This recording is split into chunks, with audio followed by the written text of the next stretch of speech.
Hello everybody, welcome back to Graceful Embroidery and the first video of 2022.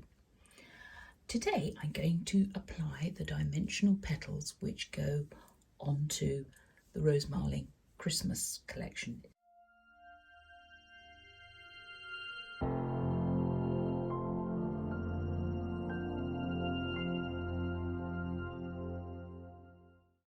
They're not available in every design, but where they are, you can stitch out the petals beforehand. Now here I have got, here you can see I've stitched out some beforehand and they're stitched out on tulle. I use tulle because it's so easy. You can trim round it, and if there's a little bit of fabric showing, it doesn't amount to very much at all. So we got a layer of tulle, and I think this is a bit sparkly, this one, but that doesn't really matter, it's not going to show. And underneath, I don't use wash away. I don't like wash away because when you wash it away, unfortunately, you sometimes get colour changes. So I've used sulky, soft and sheer. It's a very fine mesh, and that's quite adequate. It won't show when you trimmed anything away. Now, each set in Rosemaling Christmas has the petals, and there are 4 petals. You need to look at them carefully, and you'll see that there are 2 big ones and 2 small ones, and I flipped them so that they're in both directions. As you can see here, I've stitched out a design and I've got as far as the petals. I had to stop on this colour, on this white here, before it stitched the petals, and then I moved on to the little outlines, and you can see them there. I'm going to take this off the hoop, off the unit, and we're going to look at the design in detail. The only equipment you need is a fabric pen. I'm going to zoom in on my screen to look at the design. And I notice that this one here is the smaller one. So let's deal with that first. We have to decide which way round, which of these 2 to put on. As you can see, that one has got a pointy petal that goes to the left. And this, whoops, dropped it. This one has got a pointy petal that goes to the right. And when I look on my screen, I see that the pointy petal is going to go to the right. So this one here needs to be that particular set of petals. And all you need to do is put a bit of fabric glue in the middle there. And then look at the curve, look at the shape that the outline creates there, and place it in place and push down in the middle. Then, to make sure everything is looking really good, check. I'm just going to put a little bit on the top here. You can tape things down.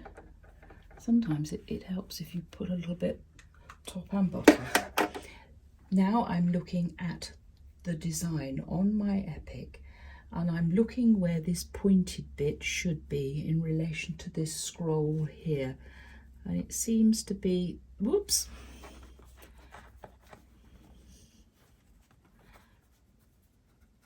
that seems to be the best place. It comes just off centre for that one and just off centre for that one. So that is that petal put in place. Now I've used glue. You could also use little bits of tape, but these aren't very large, these dimensional flowers. Now I'm guessing, because that pointed one goes there, I'm guessing that on the other side, the pointy one will be in exactly the same, will go in the other direction. So here are my 2 larger ones.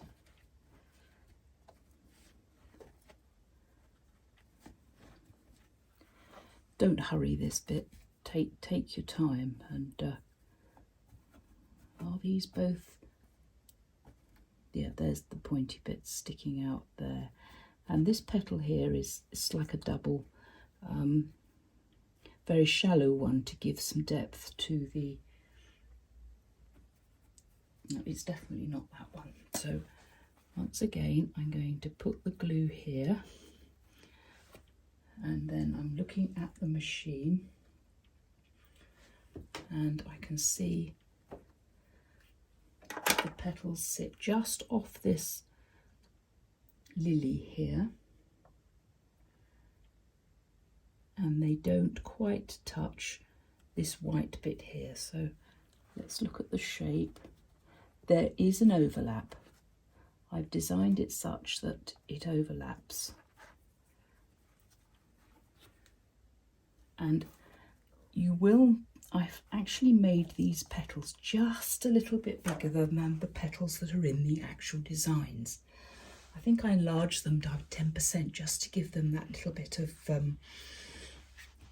because the tulle moves and I didn't want them to be too small. Now, what we want to do is we need to go back to, now I need to change my machine. I put it on,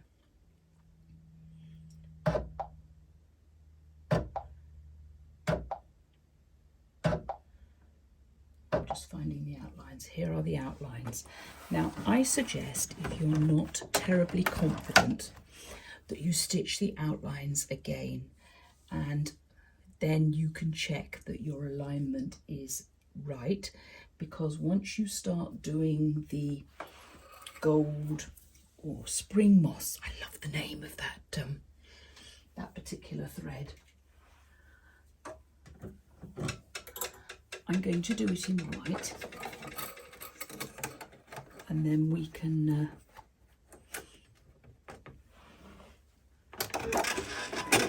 then we'll have no colours there if we do have to unpick. Now, when I was testing these designs, I did actually stitch the petals out and then put the applique petals on top of them.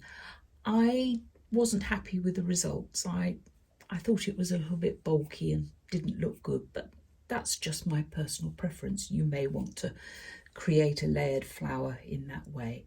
So I'm going to drop the speed here right down so that it's going slowly, and if I don't like what's happening, I can stop things.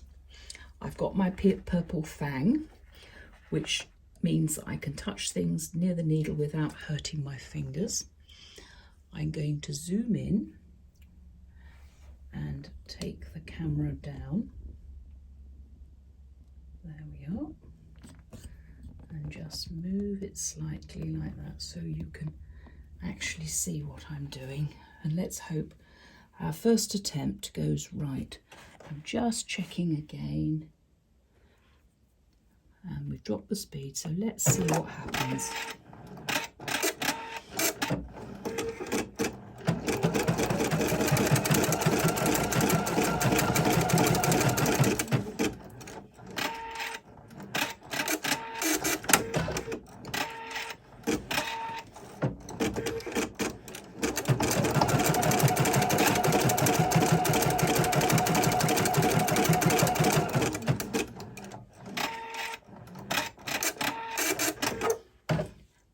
Now that was almost perfect. I think this back one could have been just in a slightly different position. Let's take it off the hoop. When you're doing positioning, you have to remember that you are looking across. And when we're talking about tiny amounts, to get it accurate, sometimes you need to take the hoop off and look at it straight in front of you like I'm doing now, and I can see we're almost there, and I have made it so that the gold center does overlap onto the petals, and I don't think my positioning is too bad on that. So I'm going to put this back on the hoop. I'm going to take the white off and put the spring moss on. Take a big deep breath and go for it.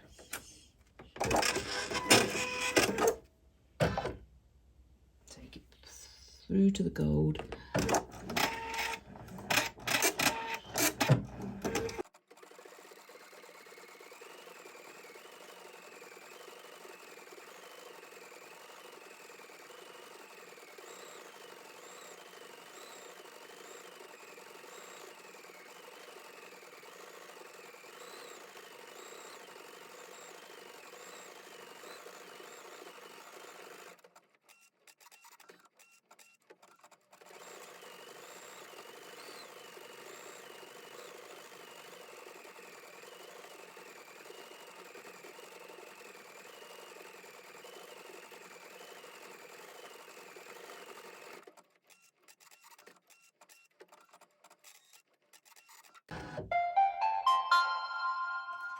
Don't you love that sound? I do. It means I've completed something. Right. I'm going to take this off the hoop and hold it up and look at it. I would say that this one has been attached perfectly and that one is just a little bit off centre. Now, where did I go wrong? Well, let's move this out a bit. When you are positioning appliques, because this is basically what it is best to use the pin method. And the pin method means that you've got your guideline and you've got your little flower, and you, where you think it should be, you poke a pin through, and then you turn over the work and you check the position on the other side. And that's what I should have done for this particular flower over here, which is not quite in the right place. Now, I've been thinking about this design and the fact that it's not right. And what I'm going to do is I'm going to use the precise positioning or the design positioning on my Epic 2 to see if I can rectify this. I'm not going to take the petal off. I'm going to leave it as it is and try and stitch a new version of it over the top of it. So down here we have our precise positioning. And on the first one it says move the blue cursor to the point in your design that you want to match. So I'm going to grab the cursor and I'm going to go here, right at sort of 11 o'clock of that particular flower. Then we go to the second stage and it tells us to move the whole design in the hoop, the fabric, to check the needle on the fabric. And if you can see, that takes it way off the thing, but now we're going to keep moving it across. Now we've gone too far. Now I'm going to take that down. There's quite an art to doing this. In fact, to a certain extent, it's easier if you're not looking at the screen and you're watching where the needle is on your fabric.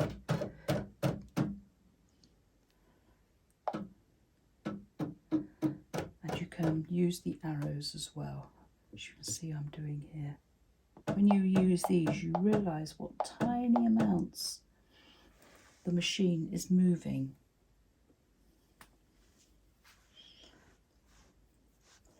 I think that's not too bad. Then I'm going to go to this one and we can look, we can do the third stage. Now, if the design is hooped and you're only moving it forwards or backwards, you don't theoretically need this, because the second stage, positioning of step 3 and 4, actually rotates the design, and that is not necessary. So I'm going to go back to that one and I'm going to drop my needle. I'm going to take it just a little bit further back, knowing that it's a little bit far forward, so it would probably be a good idea if it went nearer, if that makes much sense. Right, I need to get my colours back.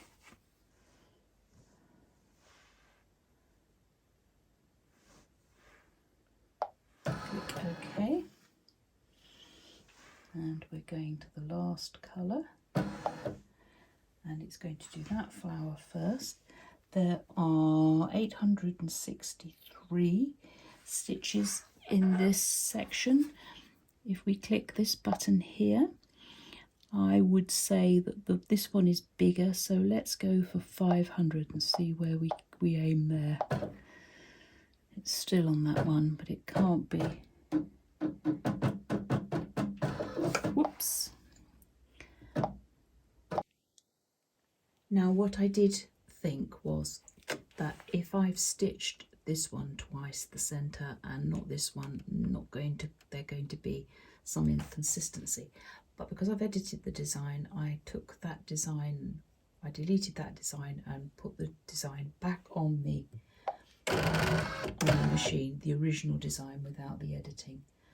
So we go to the last colour and we just do the centre of this flower and stop before that one stitches.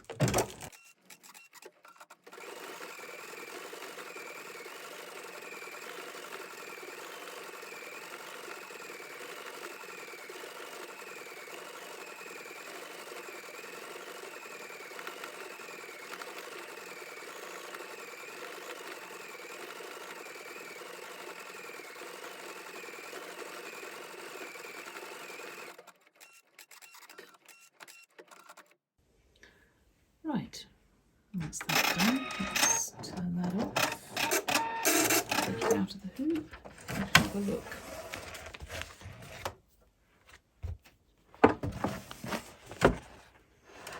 There we are. There you can see, and I think they look good stitched out twice. That's the beauty of machine embroidery.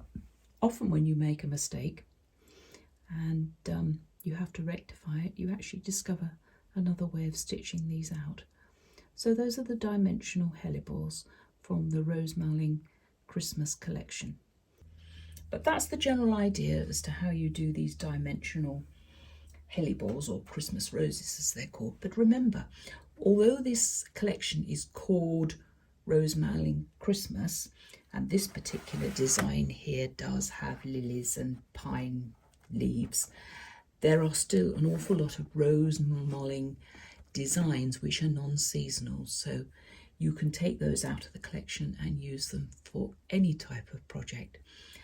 A lot of work and study went into the creation of this collection, and there will be another Rosemaling collection coming in the near future, because now I know how to create embroidery stitches that mimic the brush strokes of oil painting that forms Rosemaling.